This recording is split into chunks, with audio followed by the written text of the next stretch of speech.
دینی معلومات کے لیے ہمارے چینل کو سبسکرائب کریں۔ بسم اللہ الرحمن الرحیم۔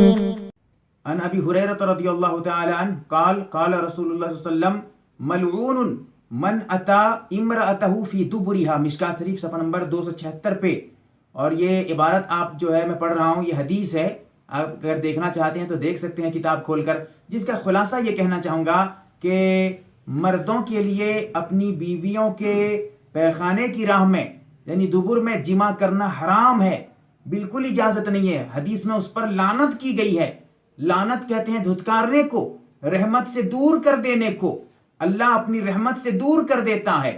حضور علیہ الصلوۃ والسلام نے اس شخص پر لعنت فرمائی ہے جو اپنی خواہش کو اپنی بیوی کے پیخانے کی راہ میں یعنی دبر میں اپنی خواہش کو پوری کرتا ہے۔ اللہ کے نبی نے اس پر لعنت فرمائی ہے، اور شریعت اس کی اجازت نہیں دیتی ہے، بلکہ یہ گناہ کبیرہ ہے، حرام ہے۔ اگر شوہر زبردستی کر رہا ہے تو بیوی کو بالکل اس کے لیے آمادہ نہیں ہونا چاہیے، بیوی کو روکنا چاہیے۔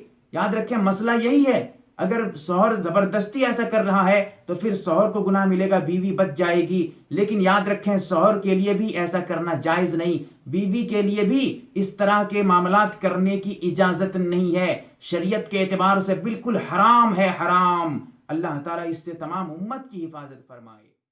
دینی معلومات حاصل کرنے اور اسلام کا پیغام عام کرنے میں ہماری مدد کے لیے ہمارے اس چینل کو فری میں سبسکرائب کریں اور بیل والے آئیکن پر ضرور کلک کریں۔